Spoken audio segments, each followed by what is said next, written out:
who are going to present with us today. Thank you. Great, thank you. Brandon, you want me to start? Yeah, that sounds good. Okay. So I'm Laura Snyder. I'm with the House Natural Resources Committee. I'm the Deputy Staff Director for the full committee, but then I also am the Subcommittee Staff Director for the Water, Oceans, and Wildlife Subcommittee. So first, I will wanted to just talk a little bit about Chair Grijalva's probably his top priority in this Congress, and it's the EJ for All bill that we recently passed out of our committee. It seems like it was a while ago, but it was actually just last week. So we successfully passed out his bill that he has been working on tirelessly, as has our colleague Chris Espinosa, who's on the phone on this bill. So it's a huge achievement for the House Natural Resources Committee. It is the furthest this bill has ever come along. I mean, many of you know that this bill was a lot of years of work, and people from across the country are really who helped write this bill.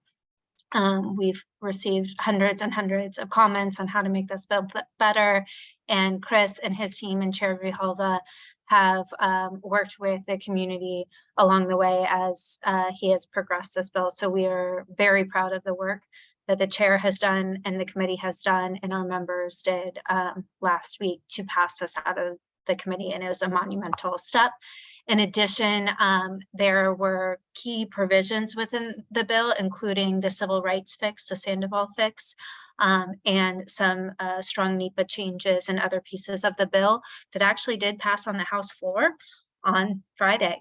That was part of the broader wildlife, or sorry, I always think wildlife, wildfire and drought bill that passed the House floor, and you know, Chair Grijalva and our team and Congressman McEachin worked to get some of those really important provisions to actually pass the House. Going into the next couple of months, it is a top priority for the chair to see action on this bill on the floor. While there are hurdles, certainly he is dedicated to work to find a pathway forward. So we are working on all of that. Transitioning another really high profile piece of legislation that we worked on the week before was a busy July.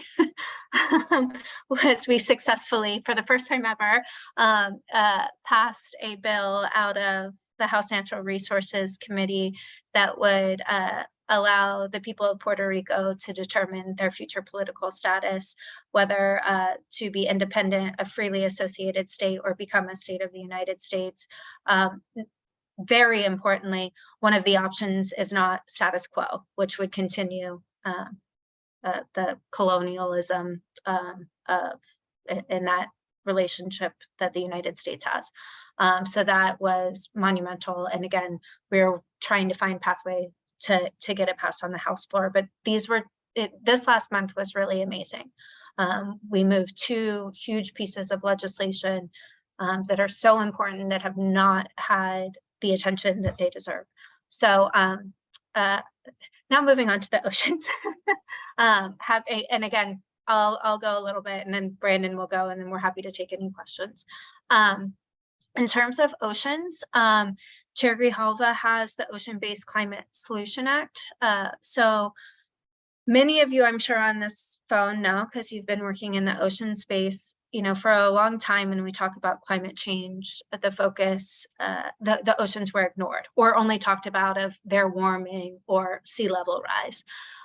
Well, there's been a lot of recent science that shows that the oceans can be part of the solution, that actually almost a quarter of the solutions can come from the oceans.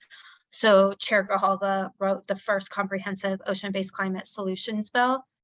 Last Congress, we passed it out of the House, out of committee this Congress.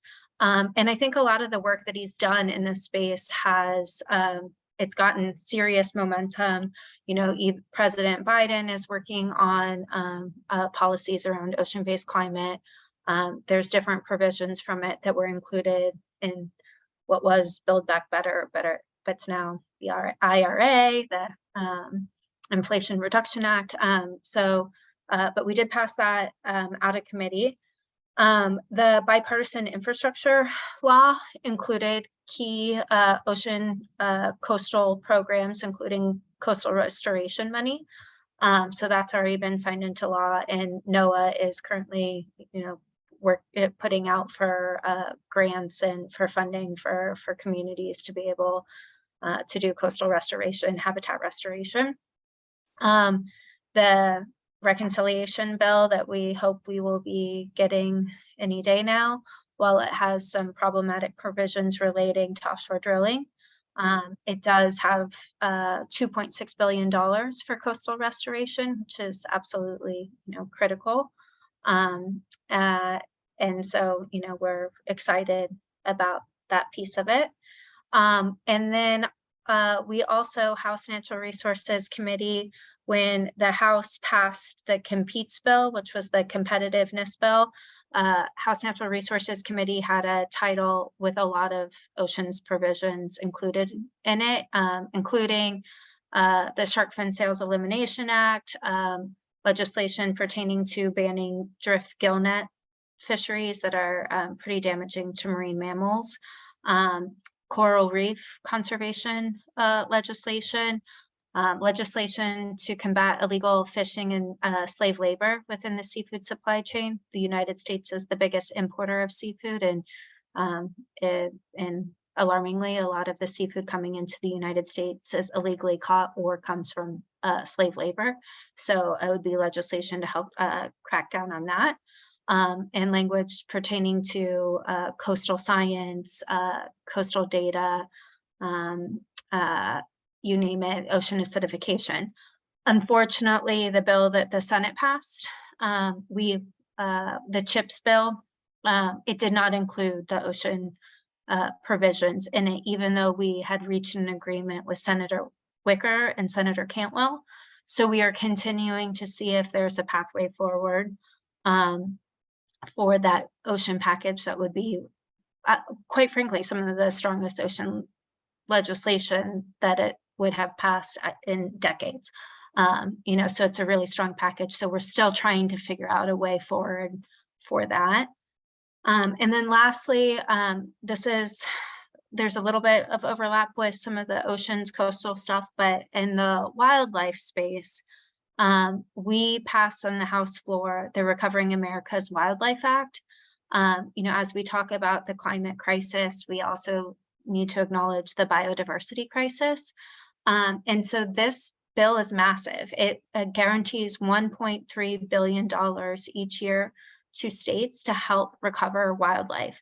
15% of the money has to go to endangered and threatened species. The rest is for states to implement their state wildlife action plans.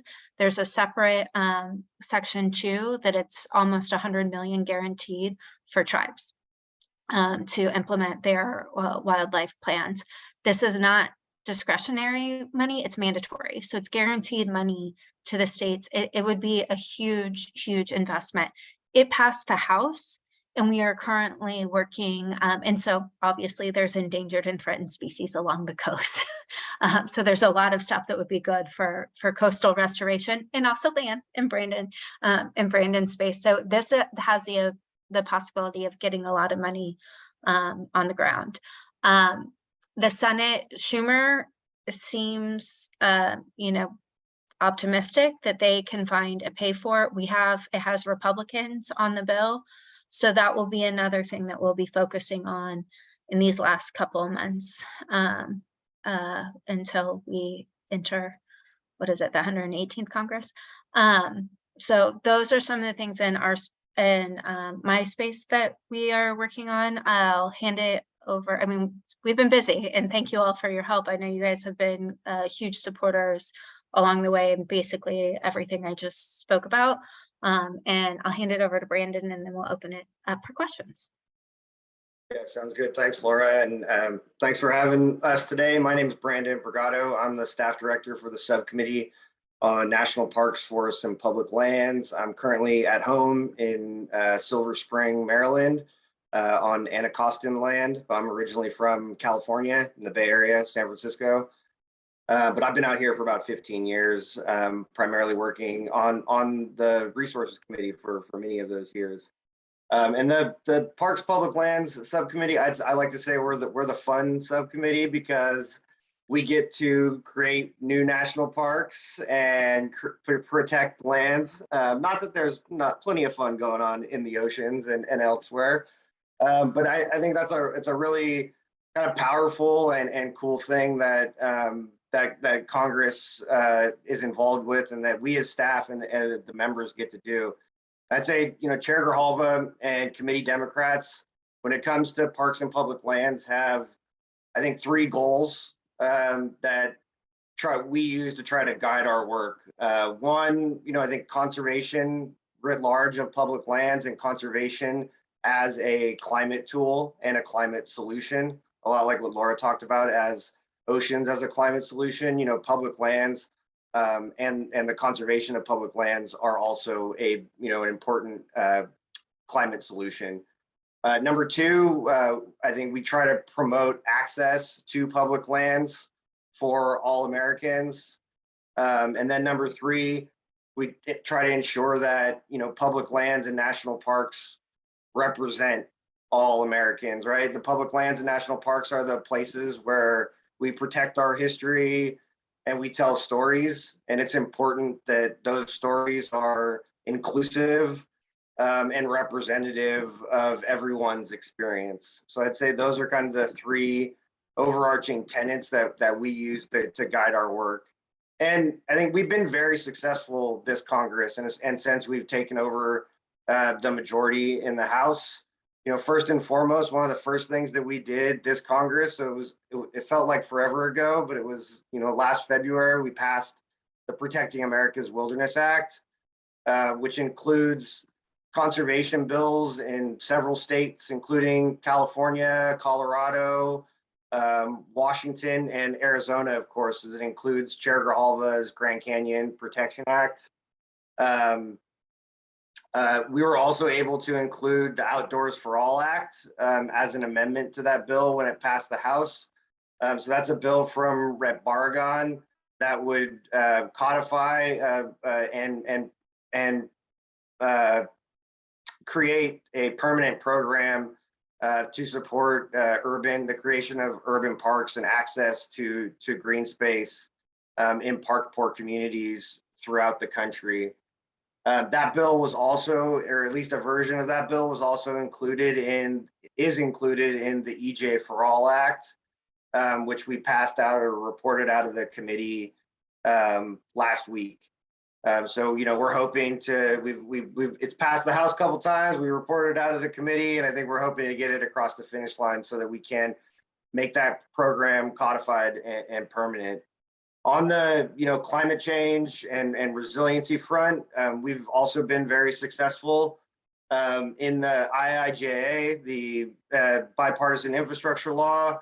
We were able to secure millions and millions of dollars in investments for restoration of public lands, including hazardous fuels, but also collaborative conservation through programs like the Joint Chiefs Restoration Program and Legacy Roads and Trails. And as Laura mentioned, as a follow-up to IIJA, we passed the Wildfire Response and Drought Resiliency Act. Was it last week? The week, it's crazy. Like, it was Friday. It feels forever ago, but it wasn't even a week ago. So August starts and we're like, all right, like it's time to relax a little bit. But that bill was a huge follow-up too. It ensures increases in firefighter pay, wildland firefighter pay, and increased resources for our wildland firefighters.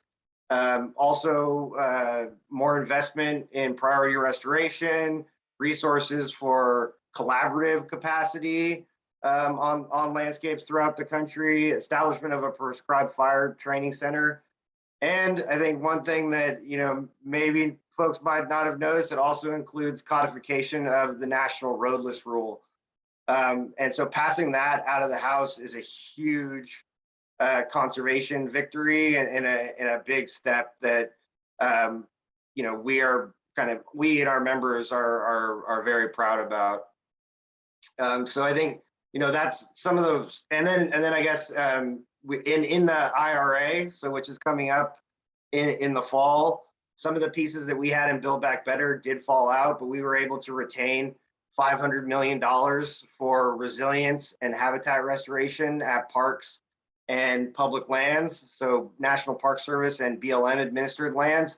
That'll be, that's a huge amount of money that I think will be very impactful. I just had a call earlier today with the Park Service climate science and planning team, and they're working on updating that agency's climate resilience strategy, and that's coming out this fall. And so the timing is just really great, and us to be able to come in with that $500 million investment, the Park Service will really be able to hit the ground running and kind of put those dollars to use, promoting resilience and restoration throughout the park system. So I think that's, you know, kind of where we're at this Congress, going into the end of the Congress. While we have been able to get a lot of our pieces across the finish line, there are still some that need to get done. And we're looking for a package or an opportunity to get the pieces in Protecting America's Wilderness Act and a lot of the other you know, conservation and other bills that we've been processing across the finish line. Typically we get it done in a package, but we're still waiting for, you know, to find the vehicle and find the opportunity to get that package done. Right now, it looks like Republicans, both in the House and the Senate, are the main obstacles there.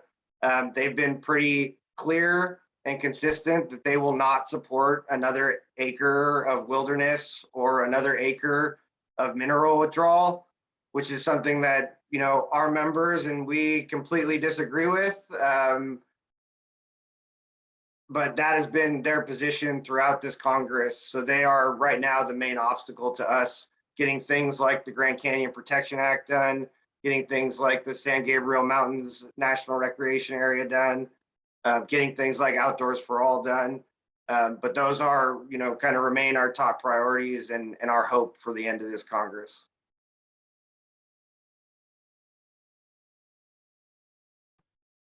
Thank you, Brandon, and thank you, Laura, so much.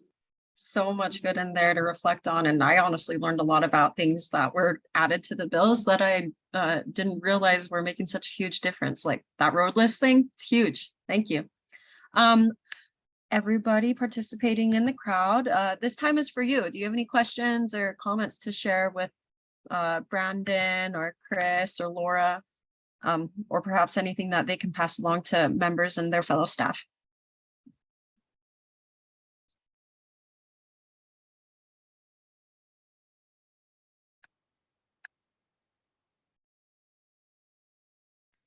Is there a comprehensive list of all these amazing bills that have been mentioned in the meeting? Like, is it on Green Latinos or any other website of everything that was talked about today? I'm just curious to like read more on them, and so many were spoken about. So yeah, is there a list? Thank you. We don't have a list of everything they've talked about today, but Brandon, Laura, Chris, do you have any? So I can let Brandon and Laura speak to this a little more.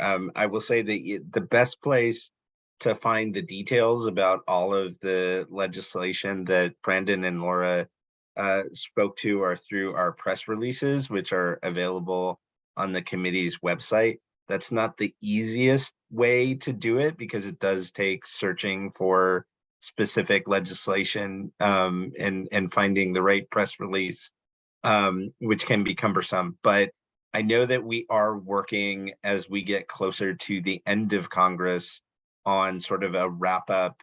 What did the committee work on report or publication of some sort?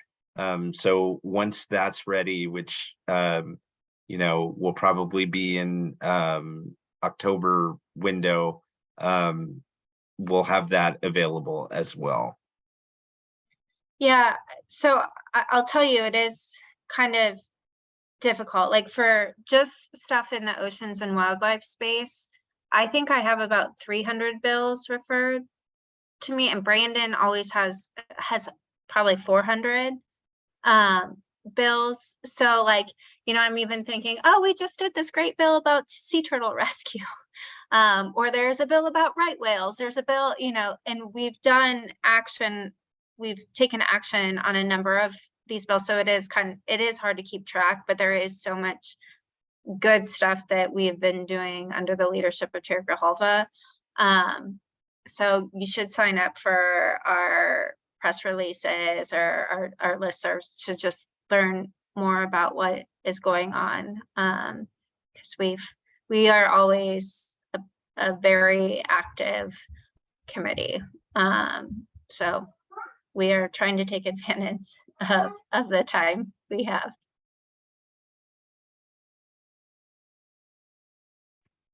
Yeah, I would say a big part of my job is just tracking all the bills and, figuring out where they all are and what's moving and what's not.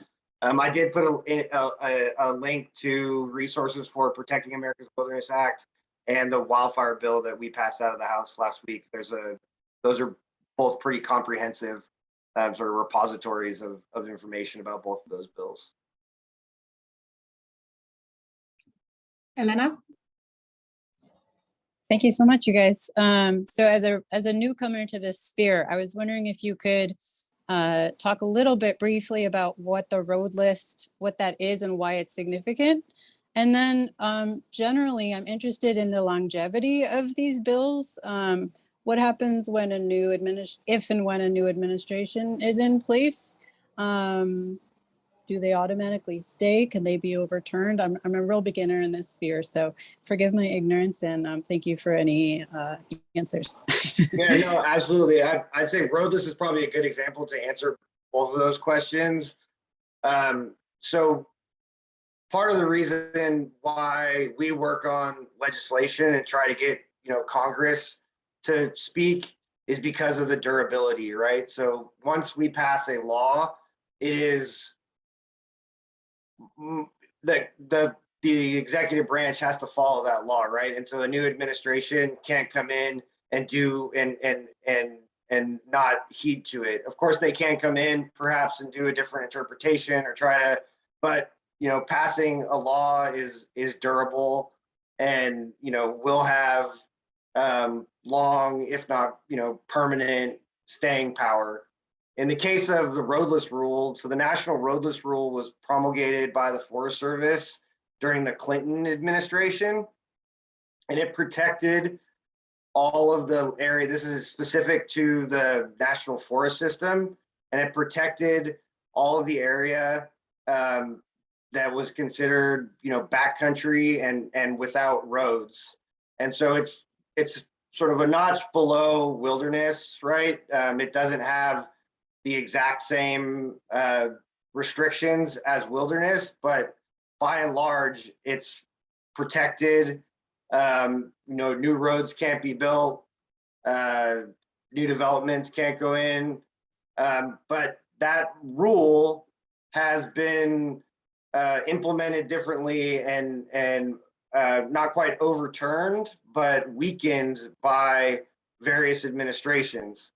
The most recent example was the Trump administration, who sort of at the request of the Alaska governor overturned the protection of the roadless rule in Alaska, in particular in the Tongass National Forest. And so that's something that's still in limbo, still in flux. But if Congress were to act and codify that rule, future administrations would not be able to step in and peel it back or come up with different interpretations. So that's why it's so sort of historic and important that we were able to get it out of the House floor. Getting it all the way across the finish line and on the president's desk for signature is a whole nother ball of wax. It's something that in particular the Alaska delegation is super focused on and super opposed to, right? So Senator Murkowski would put up a huge fight if we were, trying to pass roadless codification in the Senate. I mean, getting it out of the House was huge, but whether or not we'll have the votes to get it, all the way done this Congress is still yet to be seen.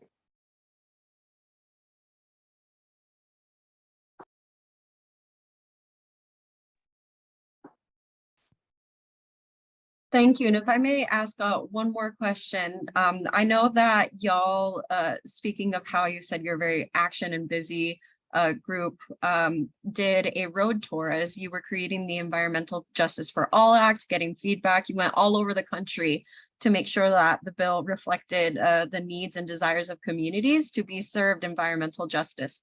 So I'm curious about anything about the process or what you learned or heard from community members that is going to carry into how you do business for the rest of this Congress and perhaps in the next one.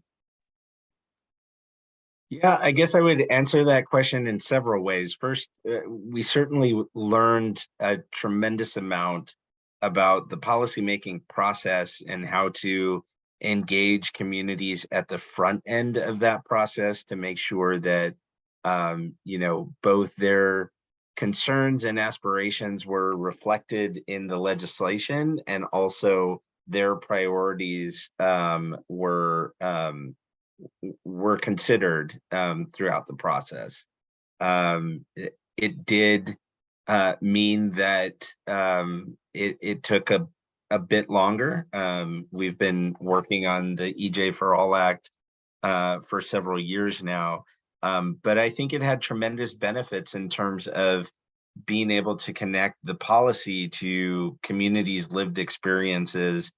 And I think, one of the reasons why I really wanted to have both Brandon and Laura on this call is their subcommittees have been doing so much that we didn't even get to talk about. And it's beyond just the legislation that's moving through their subcommittees. It's also how those subcommittees talk about issues, the witnesses they feature, the way they're able to understand how community-based organizations on the ground interact with these policies and programs at the federal level, and how that can be improved. And so there's a whole lot there that continues to be part of how the committee does business and how the chair sort of sees the role of the Natural Resources Committee in terms of being a vehicle to reflect those priorities, to feature those communities that have historically been marginalized and left out of the process. So all of that is to say, I'm not sure that you could replicate the extensive public input process that was used for EJ for All on all legislation. But certainly there are lessons learned there that can be applied to just about every issue. And I think the committee is doing a really good job at doing that.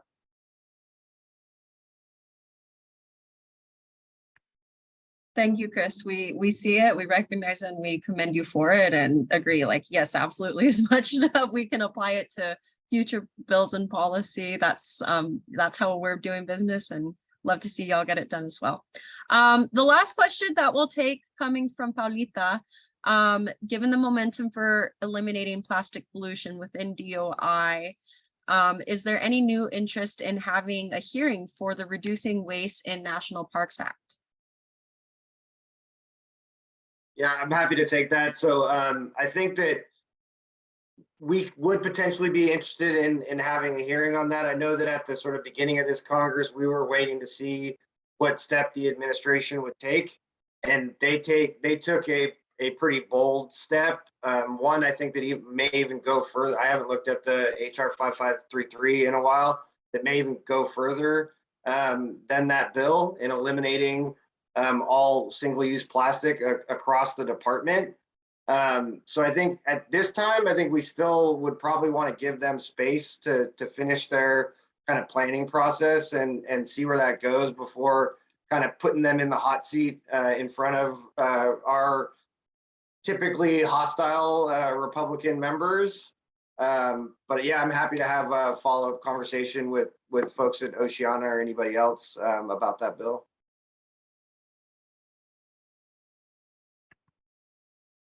Thank you, Brandon. And with that, we'll let you all go. Thank you all so much for taking the time to present with us and to share with us that big list. We're excited to keep following, keep on track and cheering you on, and also helping the bills of the future look like how or create the vision in the future that we need for our Latino communities.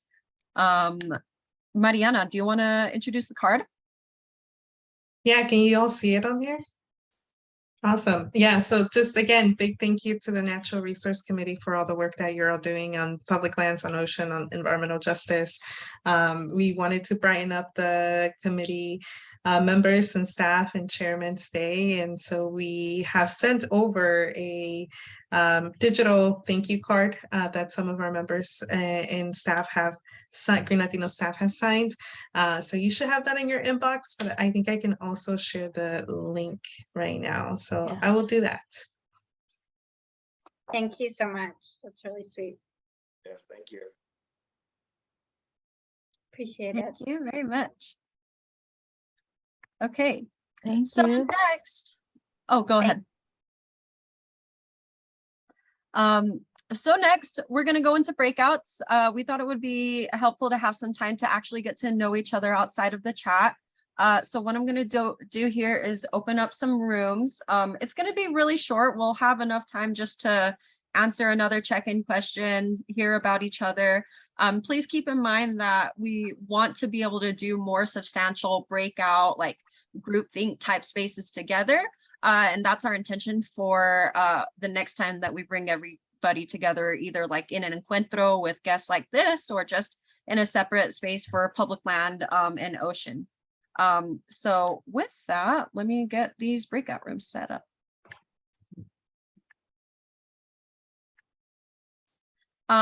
If you are in room 1, then you might be a person who is into ocean and water-based conservation. If you are in room 2, you might be a person who's interested in connecting with others who work on conservation de la tierra. Go ahead and self-select yourself into a room. We will come back in about 6 minutes, just after 12:50.